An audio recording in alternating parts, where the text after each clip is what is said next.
So hello, welcome Headlocks and Headphones for another week. Now, this week I've got a fairly big opinion that I want to talk about. So we're going to talk about some wrestling news and then we're going to talk about my wrestling opinion in Opinion Corner. Now, the reason that we're not talking about a lot of what's happened on Raw, SmackDown, Impact, AEW, etc., is because I feel my wrestling opinion is somewhat more important. However, for those of you who are watching all of these shows, the absence of Drew McIntyre last week was something a little bit different. This week on Raw, we have Bobby Lashley versus The Miz, which has huge implications for WrestleMania.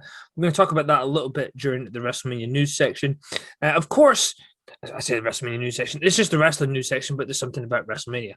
In addition, we actually have no show reviews because I know another one of those weeks where you just kind of have to take a little bit of a break. I've been reading and keeping up with what's going on, but there's this little thing called the pay-per-view happening on Saturday for AEW, and certainly I want to talk about not just the pay-per-view and the match that obviously, if anybody knows the show, you know there's one match in particular I'm going to be speaking about, but.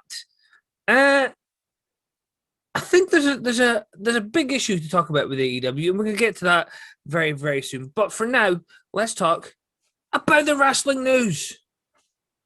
Yeah.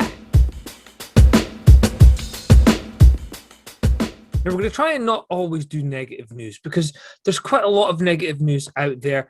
Of course, unfortunately, we do have to talk about some negative news every now and again. So let's open up with something that can't be seen as negative. Chelsea Green signs a brand new 3-year contract. Considering she spent a little bit of time away from the ring through injury, I think it's going to be quite interesting to see what happens with her. She's got all the potential in the world. The fact that she broke her wrist when apparently there was a call-up plan for her.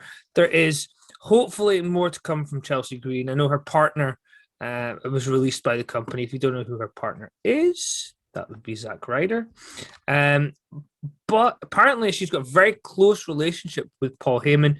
So it would be nice to see what they do with Chelsea Green, stick her on SmackDown and give Chelsea Green Paul Heyman to work with. Maybe not on screen, but if they have a close relationship, I think it would be quite interesting to see them working together. Now, last week, I alluded to something involving Progress. It was still an evolving story, so I didn't want to go too much into it, but this week I'm going to. Now, Progress Wrestling has cut ties with Paul Robinson.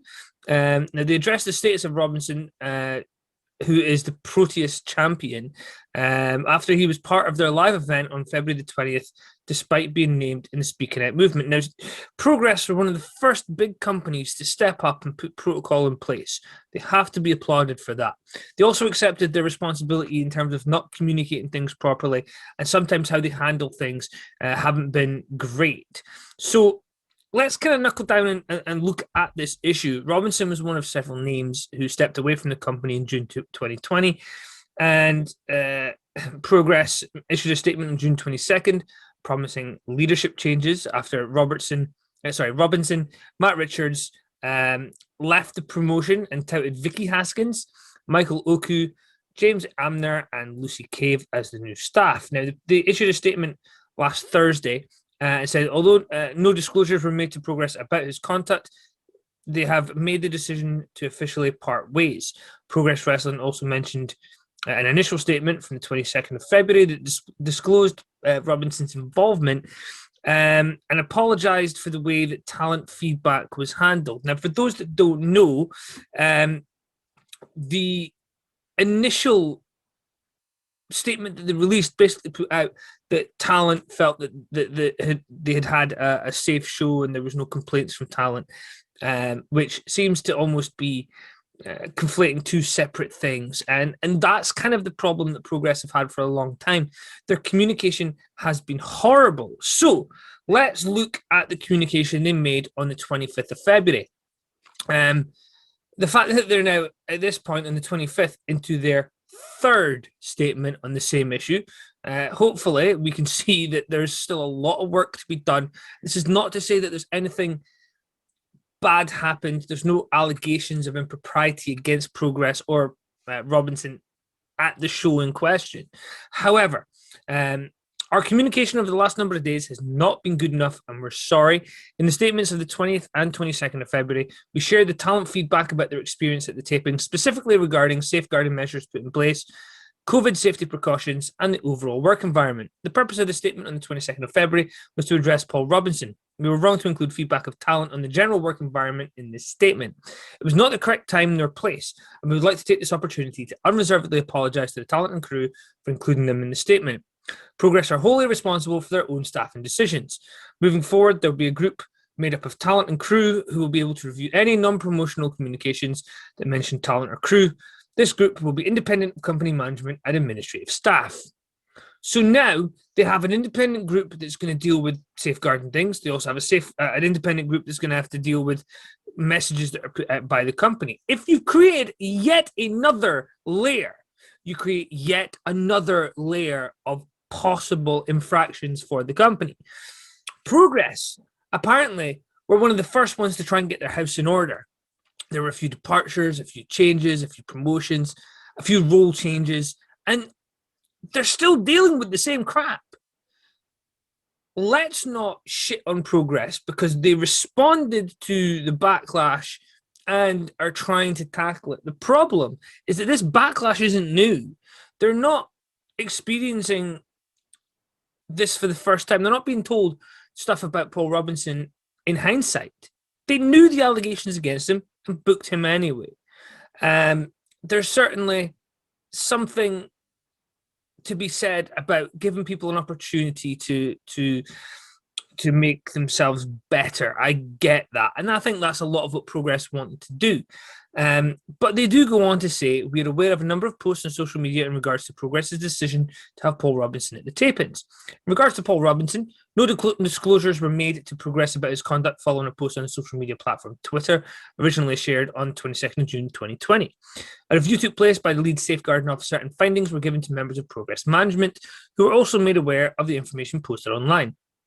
In light of this, conversations were had with Paul Robinson, and it was determined he did not present a risk to talent and staff. As a result, a decision was made to move ahead with the measures in place and contact talent and personnel in readiness for production. In a 22nd of February update, we confirmed Paul Robinson's involvement in the production and requested that if anyone had any information to contact us at our email address, which I'm not going to say. To date, no disclosures have been made and no further information has been presented to us externally or internally. Now, obviously, the speaking out movement is something that pissed me off last year. And it didn't piss me off because people were coming forward. It pissed me off because the amount of times I saw people saying, well, we need evidence, we need proof. Sometimes that's very hard to do. In addition, the allegations that some people were actually receiving were things that were, to say that they could be classed as ambiguous at times, or people might be smart enough not to do them in a way that can be kept as public record. This seems like a cop-out. There were allegations made against Paul Robinson. I would hate to be in the position of having to decide whether to use somebody or not based on allegations, particularly where no charges have been pressed. I know WWE have kept several talents on who've had allegations against them. I'm not going to name them here. It's unfair. It's a totally unrelated story. However, for me, the problem is that WWE is a massive company, and they found out about allegations against one British wrestler and were very quick to release him from his contract. And he has since, several months later, went on social media to try and defend things that happened. Not so much defending it in the sense that he's saying it didn't happen, but saying that he's grown as a person and he hopes that people can accept his apology.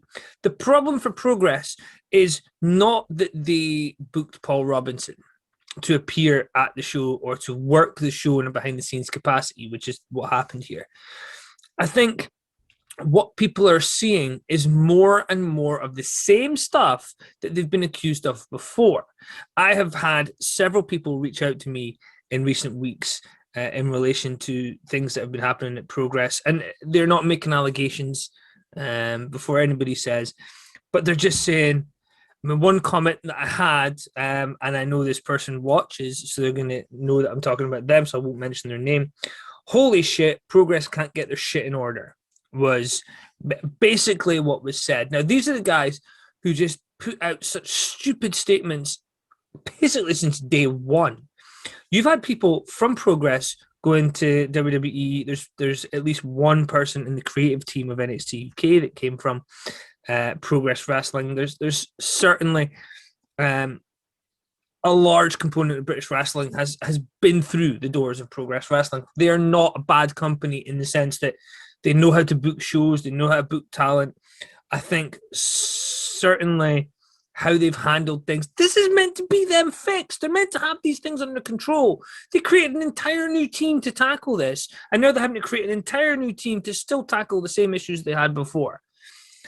Quite a few people online saying the company should just give it up because, frankly, they're fed up of dealing with the same crap all the time with this company. And it's hard to disagree. I think there's a certain window that companies should have. If you keep screwing up, eventually you need to just eat it and realize perhaps it's time to walk away.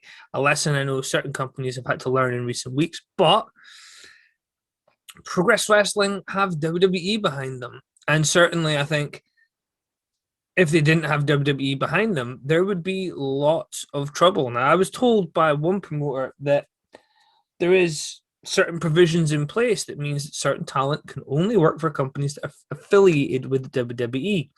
So Progress have access to talent that even if certain people walk away, they have a network there where they can still continue to put on shows. They're now putting shows on for the WWE network, which means when audiences are allowed back in, their shows are going to be big. They're going to get big matches that involve certain talents. That may include the return of Pete Dunne, Mustache Mountain, Finn Balor, various people, even Walter and various others could make return appearances for them.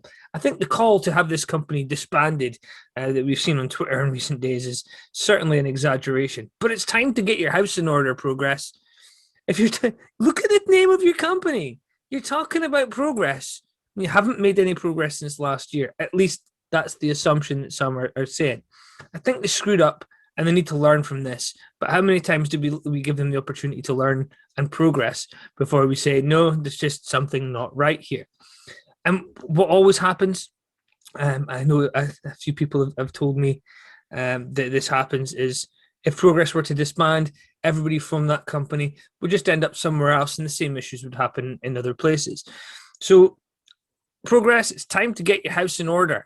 You were meant to have done it last June by changing all of your staff. Apparently you haven't. Fingers crossed. I hope everything goes well, and I hope this is just a minor snafu on the way to having things perfected, and you make that progress to being a company that people want to see. Now, I know some of the matches that they've had at recent shows have actually been really, really good. I think certain members of the internet community do want to have a bitch and a moan, though. So if you are a Progress fan, continue to like them. They haven't done anything criminal. That's not what's being discussed here. But talking about liking somebody, now there has been quite a lot of backlash against Big Cass after he left WWE. And he did go on Twitter after his return last weekend. He's looking in damn good shape for a person who was having seizures and passing out. And there's some alcohol-related issues there as well. But he did put out a statement which was, after a long journey filled with an enormous amount of self-reflection, I now start my journey towards redemption. Thank you, Big LG, Luke Gallows, for the opportunity. And thank you to everyone for continuing to believe in me. Now, he made the return with Hernandez to save Enzo during a show for Impact Plus. Enzo has said in recent months that Cass has been working on his personal issues and trying to get himself back in a position where he can return.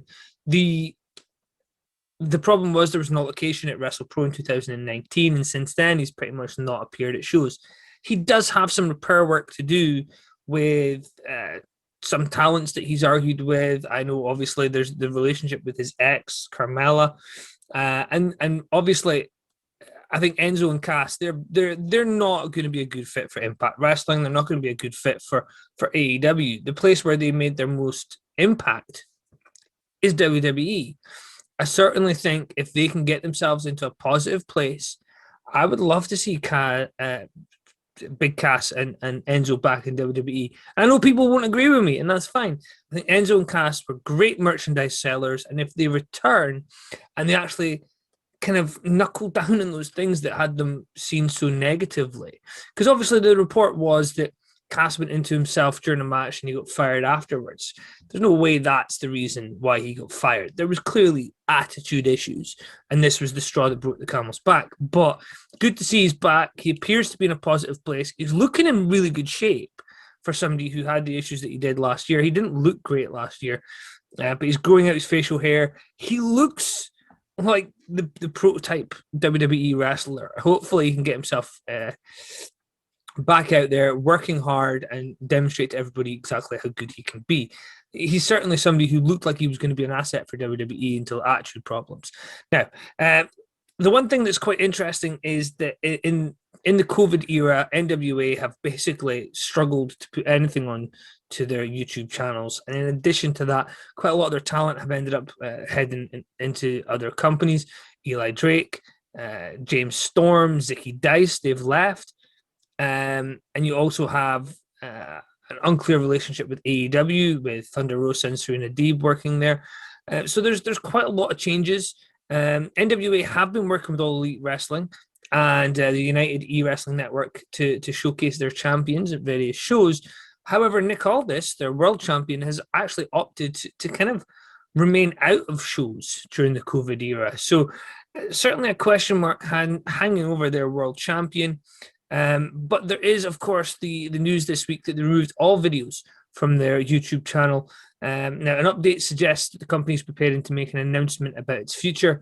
And Dave Meltzer and several others are reporting that they will have new tapings on the 21st to the 24th of March.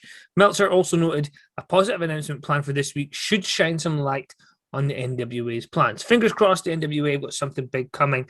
I really enjoyed NWA Power when it started. Not a fan of Dave Lagana and how he handled the situation with Jim Cornette. Certainly not a fan of the later NWA stuff towards the COVID era. However, there was definitely a cool vibe about this old school show, something that I'm very much looking forward to checking out the new stuff that they do, hoping that we return somewhat to the NWA Power era. I'm not talking about Jim Cornette wasn't the reason that the NWA Power stuff was good. The reason that it was good was because it felt nostalgic. There was just something there about that product. Now, NWA actually are part of the sequel to WrestleFest called Wrestlemania, which looks to be great. Of course, it was delayed on the PS4 and Xbox, but looks really good on Steam. The fact that the NWA are in there, the Road Warriors, it looks very cool. Certainly something to go and give your money to if you like wrestling games, because the WWE have not been doing a very good job of them lately. Now, there is AEW who have released a casino app for their next pay-per-view, so definitely go out and have a little look at that. It's an interesting time to be a wrestling fan. AEW games are getting hyped up. There's a lot of videos coming out. Still showing the shitty looking animations. Well, it's a work in progress. It's a work in progress that looks shit. Whether they get this right or not, it's apparently the company who were doing WWE games, so they know what they're doing. They have the skills. So fingers crossed, it's a good wrestling game. And you know what? I may be harsh on AEW, and that may happen later in the show as well. But it's interesting to see where they're going to go. Now, Rob Van Dam has teased that his WWE Icon special doesn't have the restraints one might expect to see on WWE television. Now, he said, "I'm so stoked. It's not just another documentary. This is telling my whole story, my life, my career. It's like having a movie made about you." They really opened up, and it's a lot. There's a lot of freedom in this special to really tell the story of the person and the subject. So it's not like the stiff guidelines necessarily that people could expect from WWE. They're really into like, hey man, this is your life. Tell your story. Now, he described that the film for the documentary forced him to reflect on his career in new and profound ways. Fans can expect to see his process in the documentary once it premieres. A lot of the questions they asked me brought out really deep answers. I was realizing some patterns in my life, some full circles that came together that really are very supportive of the narrative of my life. Kind of blew me away sometimes they'd be asking me, like about me when I left WWE of my own accord, even though they wanted me to re-sign. I just knew I needed a break and I couldn't put a time on it. It was going to be indefinite. And they were asking me about that. And they just asked me yesterday during filming about the same moment years before in WCW when I walked out in 93. So the great thing about these new WWE documentaries is they're not being produced in-house. They are using outside production companies. And that allows a little bit of freedom and autonomy from this WWE style production. And that's why the documentaries WWE are producing have been brilliant. Now, obviously, some of the UK stuff that's been getting produced, the teams behind that are amazing. The American stuff, the 24s and the day ofs, these are not necessarily the WWE staffers used to get filming stuff for WWE. There's some very, very cool content being produced. I'm looking forward to watching that in ways that I can't even explain how excited I am to see that Icon story. The Yokozuna one was brilliant. If this one's half as good, particularly with the fact RVD still wrestles, there is something very cool about getting to see the inner workings of how somebody kind of processes things. I'm not just talking about how they work out matches, but he just dealt with major concussion injuries over the past couple of years, and he's been dealing with breaking up with his wife. He's dealing with various issues that have happened with promoters over the years. So it's going to be cool to see how much he goes into that. I did really like the character he had on Impact, where he's basically like, you know what, screw you. I'm dating a stripper and I don't give a crap. I'm having threesomes. I'm having fun. How much of that's real and how much of that is just him hyping up a character, it doesn't matter. It's going to wind some people up, but it's just a guy, by the looks of it, having fun. He could remove the sexual element that he was trying to play up. RVD is just a guy trying to have fun, and I think it comes across very well in his character recently. Now, in 2012, when the Shield made their debut, they were supposed to have a fourth member. That fourth member was Big E. Now, during his WWE Network special, bringing this up because we're talking about the documentaries that they're doing, Big E said, my first feeling of getting called up was 2012. I was doing loops. That's where any collective of days is a loop. It's Roman, Seth, Dean, and me. There was some thought of bringing all four of us together as a group. That changed, and they go on to International Fame as the Shield, and I'm told you're going to be with Dolph and AJ on your very first night, and you're going to attack John Cena. I'm thinking, man, this is it. The cool thing with Big E is he's kind of been everything, but there's a weird shout. He's the NXT champion. He's over, and they call him up as a silent bodyguard, taking away one of his biggest assets. WWE is the land of big guys, and he's a big built guy, but he's shorter than a lot of people. So you're taking away the one thing that I think differentiates him from other big guys, which is the ability to talk. He is amazing on the mic, and something that hopefully in the next couple of months we're going to see more of from Big E. Certainly as certain people kind of fall away. I know Randy Orton's coming to the end of his career. I know Edge isn't going to be full-time forever.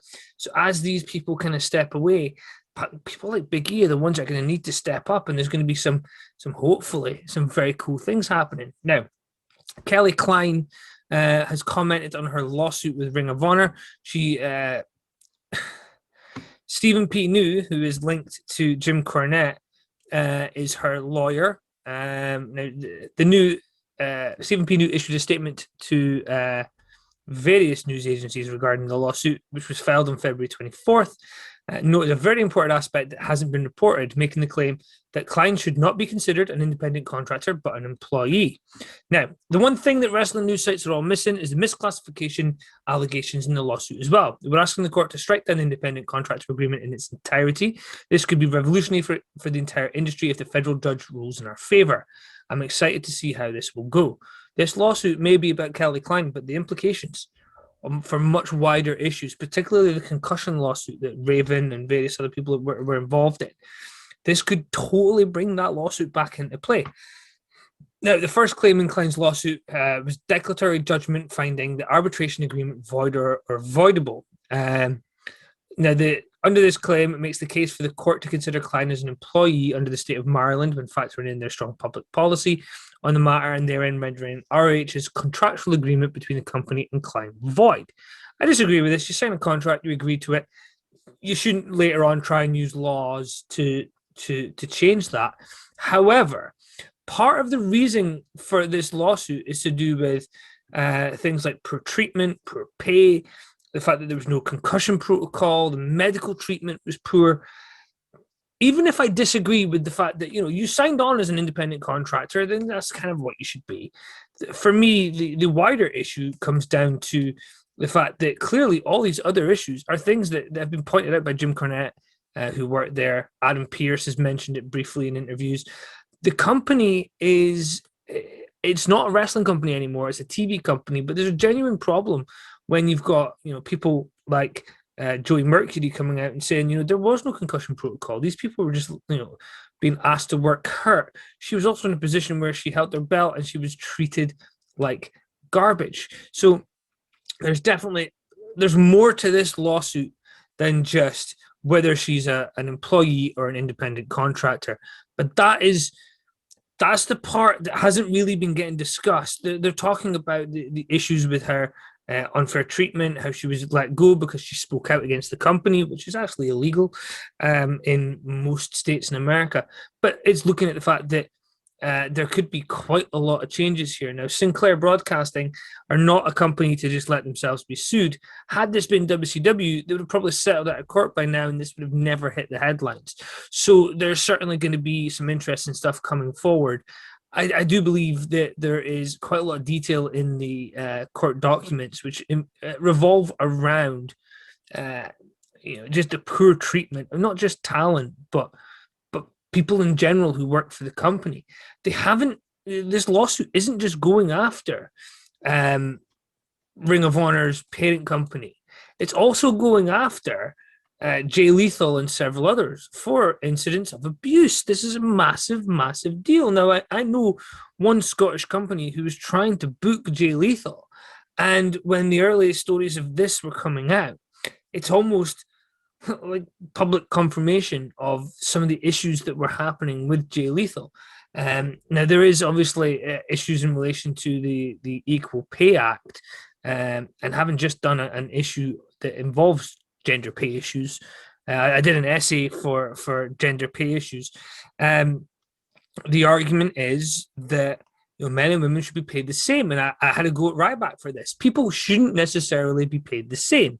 However, it's reasonable to suggest that when your female champion is being paid $20,000 a year, which is barely enough to survive in America, and some of your other talent are being paid much higher amounts, and you restrictively forbid your women's champion from working for anybody else for periods of time, you're deliberately restricting their ability to make money if wrestling is their income. So I definitely think that's one lawsuit that Ring of Honor are going to want to try their best to get out of very, very quickly. Now, let's try and move on to something that's a little bit interesting.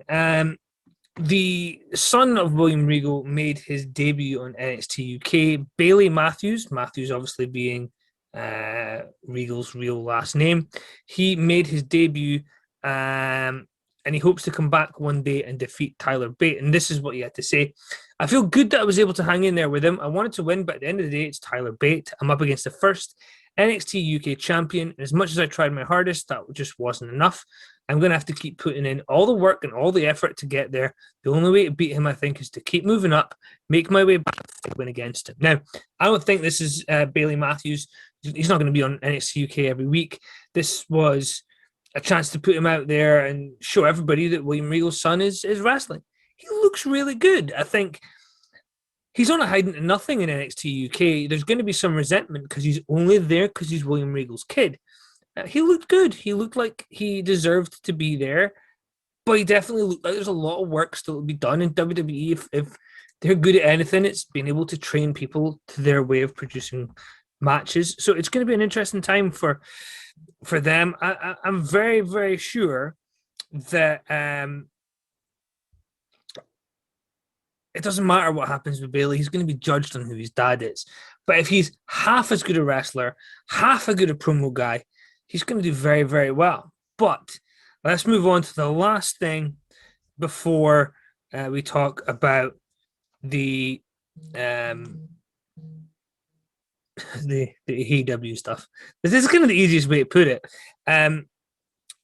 let's talk about the WrestleMania betting odds. Okay, so every year we put on in this household a wrestling bet. Me and Zoe Styles, we take £5 each, and we can put on any combination of bets we want. We can put on accumulators, we can put on single bets, and basically the idea is whoever wins the most money gets to keep all of the prize. So whatever's raised by both people. Now, in terms of Roman Reigns versus Edge, we actually have very, very similar odds, which is around 5 to 6. So that match looks like the bookies are treating it as it could go either way. So that's a really, really big deal. I'm unsure about exactly who's going to win each match. But the big one, Edge, the winner of the Royal Rumble versus Roman Reigns, there was some debate between me and my wrestling friends about whether Roman Reigns would hold the belt and who would take it off him. I think Edge taking that belt with the Uso interference that actually helps Edge to win it would be a great story. You can see the crumbling of the empire, which would be very cool. But the bookies are unsure. And that, for me, is a big problem. Now, coming to the end of the wrestling news section, what we're going to do is we're going to look into AEW's pay-per-view, and I do have to talk about AEW just a little bit because I'm very intrigued about a couple of things that I've seen being said, and I want to talk about AEW just a little bit because I am very harsh on them. And this week, I'm not going to be harsh, but I do have some strong opinions. And this kind of follows on from last week where I feel like I had a very strong and harsh opinion of Sasha Banks, but it's one that I'm now seeing other people having. Where Sasha Banks she doesn't come across as the most genuine person. She sounds false when she does interviews. So we're going to return after our short little interlude, and we are going to talk about AEW.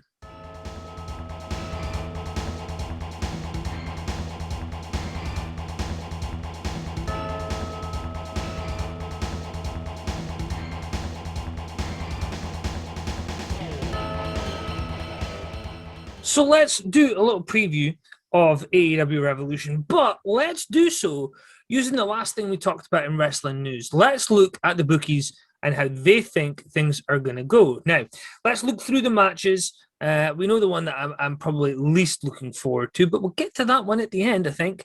Best Friends versus Miro and Kip Sabian. Horrible use of Miro, but the odds here are Best Friends are 5 to 8, Miro and Kip Sabian 6 to 5. Honestly, Miro and Kip Sabian, they're the two that have to win this one. They're the ones that are going to gain the most from it. But Brian Cage and Ricky Starks versus Darby Allin and Sting. Sting's return to wrestling.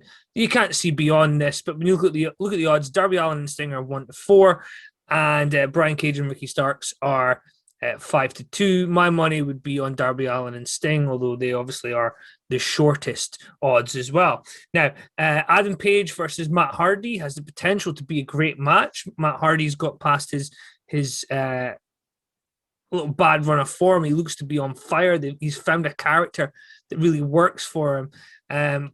But the odds are in favor of Adam Page here. 1 to 3 for Adam Page, 2 to 1 for Matt Hardy. So Adam Page looks to be the odds-on favorite. Knowing AEW, perhaps a little bit of a dirty win from Matt Hardy here, so that would be my call. The Young Bucks versus Chris Jericho and MJF. Obviously, with Chris Jericho and MJF attacking the Bucks' dad, there's certainly a lot of heat going into this. The odds look like they're in the Young Bucks' favor, and I would agree the Young Bucks winning that one makes the most sense. I would put my money on that one. Let's look at the main event. Kenny Omega versus Jon Moxley. Almost a year to the day since Moxley won the belt. Kenny Omega and Jon Moxley is going to be that brutal match that some people love, some people hate. Now, the odds look 1 to 5 for Kenny Omega, 3 to 1 for Jon Moxley. So Kenny Omega is the odds-on favorite to hold the title. Certainly, the belt is kind of wrapped into his story, and he's going to win, in my opinion, because it helps his story. But for me, this show, you got Darby Allin and Sting. I know they're saying Sting's working with people to try and help get them over, but for me, this seems indicative of the issue with AEW. So let's turn this Revolution preview into Martin's Opinion Corner.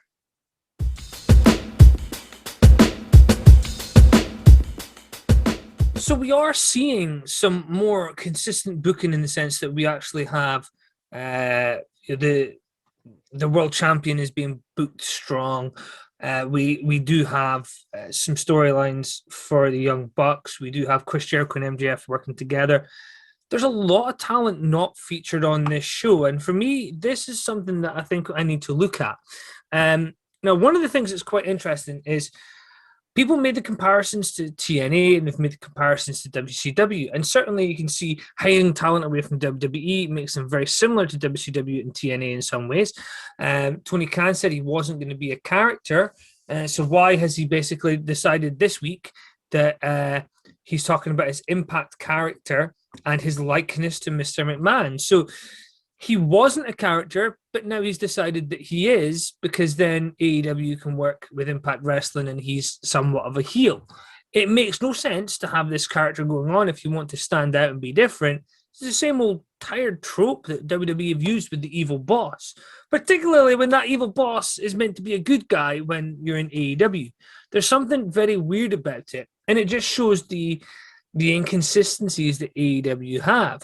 Now, let's look at what I think to be the wider issue.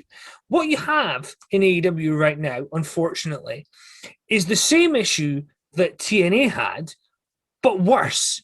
And what I mean by that is they were producing weekly shows. Look at the roster that TNA had is immeasurably better than the roster that AEW had. There is no comparison.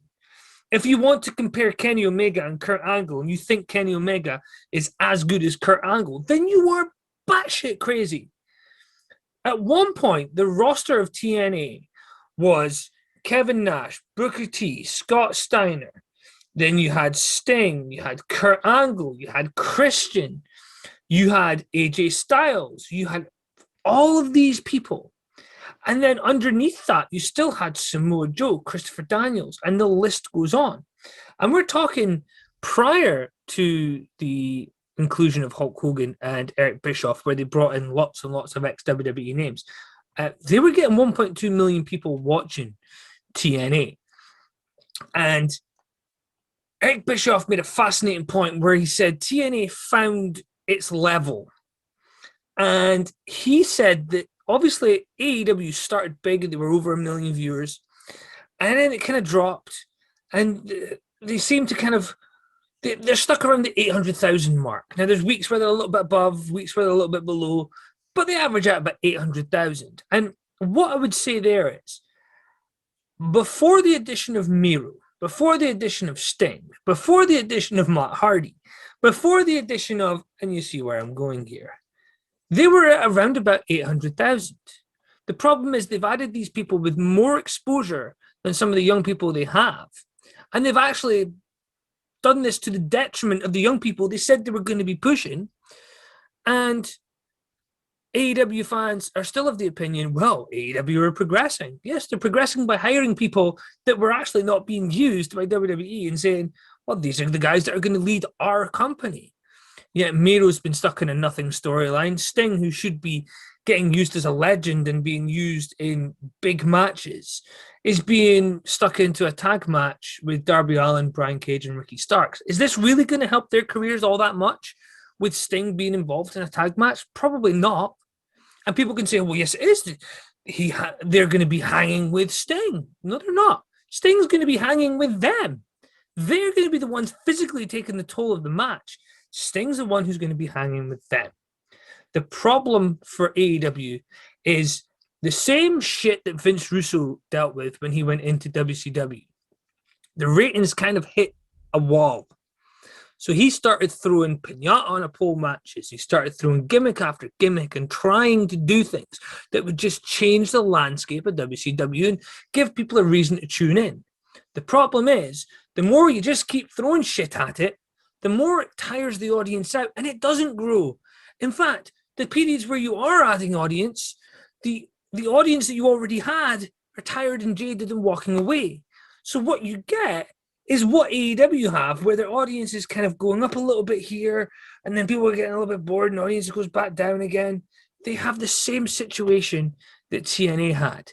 They're hiring all these big names, and they're getting nothing from it. Now, let's look deeper. everybody's realizing the one issue I haven't mentioned so far on the show is Paul Wight signing with AEW. Everybody online lost their shit. The problem for AEW is nothing to do with whether Paul Wight's a big signing. I have no issue with Paul Wight joining AEW because do you know what? If Paul Wight can get that contract and make the money, good for him. The fact that he's been sued by his former boxing promoter and he maybe doesn't have the liquidity in his funds to be able to actually pay the debt off meant he had to sell his home. Taking this deal with AEW allows him to ensure the comfort of his family and to continue with the lifestyle that he's accustomed to. There's no suggestion Paul Wight was ever going to go bankrupt. But obviously, if he can make this money and learn a new skill in AEW, good for him. I'm happy for Paul Wight. If he gets a chance to have some matches, great. But here's the problem. He's being brought in to be a commentator on a C show. Paul Wight, who was the first major acquisition for the WWF from WCW, a big star who's being used ridiculously badly over the years by WWE.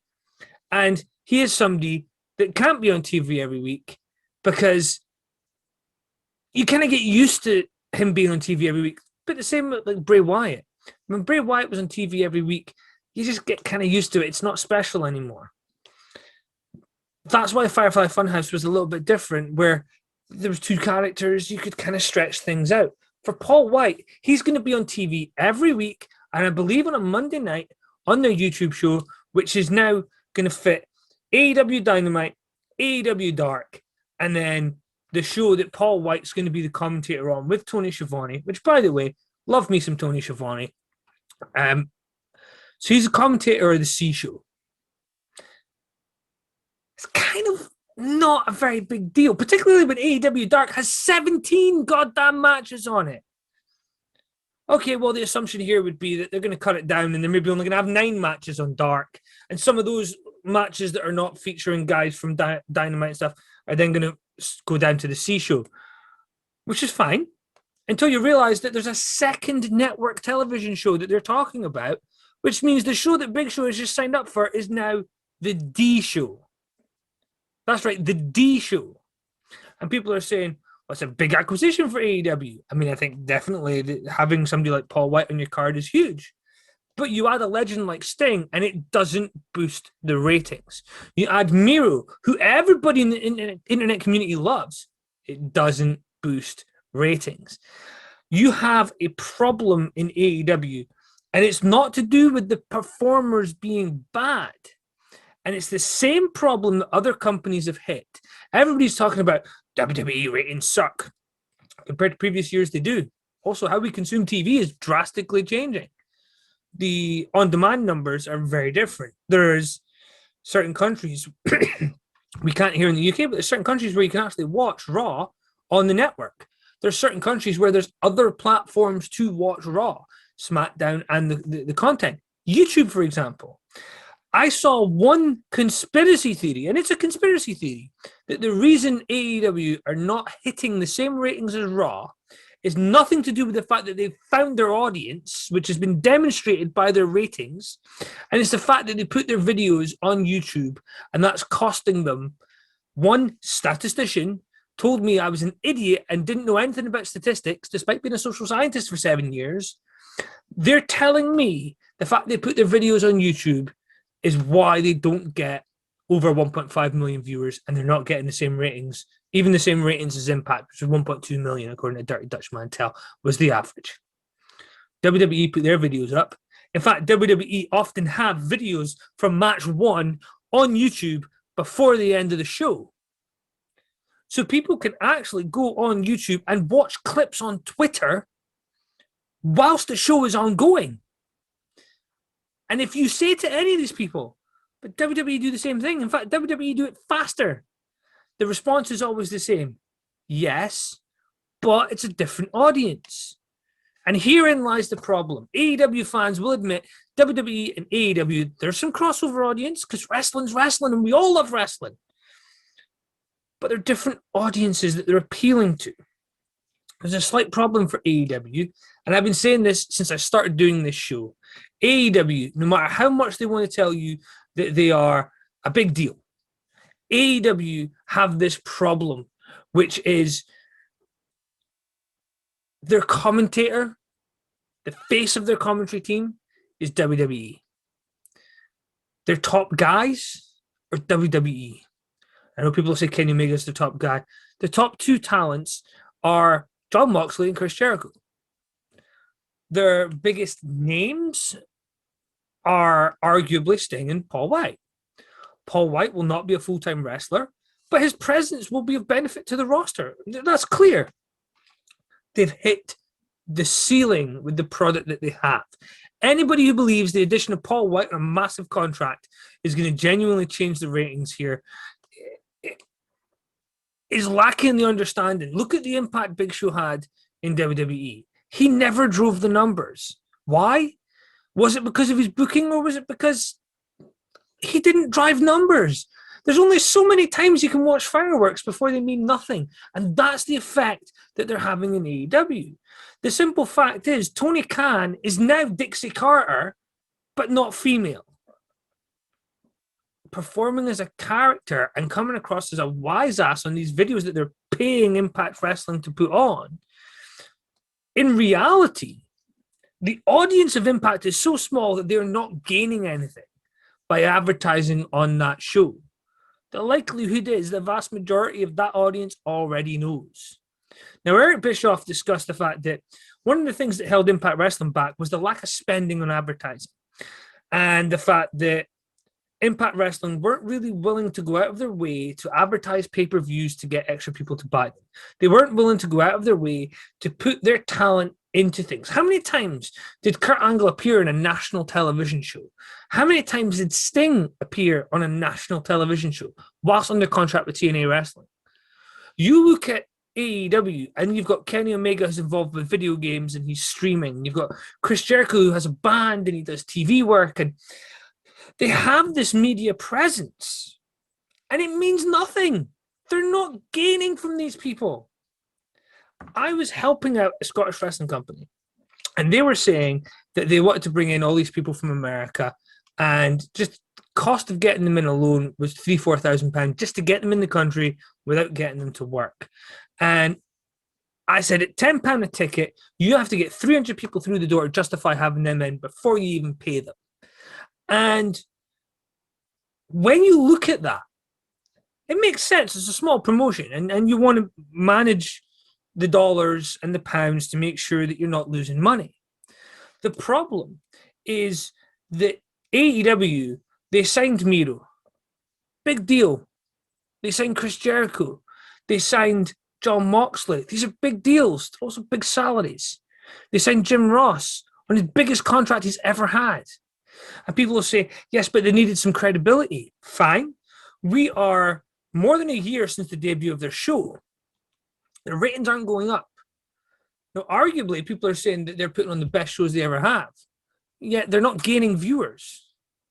If anything, they're competing with WWE's third brand, and yes, they're winning every week, but you would bloody hope so when the NXT budget is probably about the same as Jon Moxley, Chris Jericho, and Miro's salaries that week.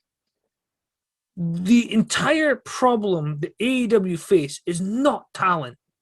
Let's look at let's not look at the card that they could put on. Let's just look at Revolution. Kenny Omega, who's Wrestler of the Year. Jon Moxley, the Young Bucks, Chris Jericho, MJF, Adam Page, Matt Hardy, Darby Allin, Sting, Brian Cage, Ricky Starks, Miro, Kip Sabian, best friends. That is a hell of a card. And that brings me on to my last point I want to make about AEW before I go. The one problem that they've had since day one is their women's division is awful. They're a way to run a major pay-per-view without a women's match. I haven't seen anybody commenting that AEW do not have a women's match on this card. Now, they'll likely add something to the pre-show because they'll add 17 matches to that as well, because they do to everything else. And it's fairly easy to just add 17 matches and pay everybody to work. The problem is not whether or not these people are being paid, because there's a billionaire behind this that's going to finance this. These 17 matches are not building anything. Look at it this way. By the end of 2021, they will have 4 TV shows a week. Even if you look at it as only 2 hours, that's 8 hours of TV a week. I have not seen one AEW fan say that's too much. Yet, you look at WWE, and you have Raw, 3 hours, NXT, 2 hours. You have SmackDown, which is 2 hours. That's the first run TV. I'm even going to include the developmental show there, because we're looking at a D show with young, unused talents for AEW as being part of their contribution to the wrestling business. Most of their content is going to be going on YouTube. People will watch, but the numbers aren't big. The commentary team can't even take it seriously. The fact that they're spending all this money, they're adding legends, and they're still not getting the ratings. Mark my words, AEW are exactly the same company as Impact Wrestling. The difference is that Impact Wrestling had the daughter of a billionaire, and AEW have the son of a billionaire, with a little bit more access to the purse strings. Perhaps AEW will continue to exist. Perhaps they will continue to sell pay-per-views. They've hit their ceiling. And when they grow, they're not going to grow by just adding ex-WWE talents, because Impact Wrestling will tell you that doesn't work. AEW were almost onto something when they decided to build up young talent. But then they do have a show where Tully Blanchard's going to be on the show. Bill Goldberg's too old and hasn't worked in so long. Tully Blanchard hasn't worked in as long as my wife's been alive. But that's okay, because it's AEW. That's my opinion. AEW have hit their ceiling. How do they change it? Give me a shout. Let me know what you think they could do to change it. Is it adding more WWE stars and getting more credibility, adding to your budget? Or do they better utilize the talent that they have? Remember, the same guy who's booking their shows also runs a football team and a soccer team. Not very well.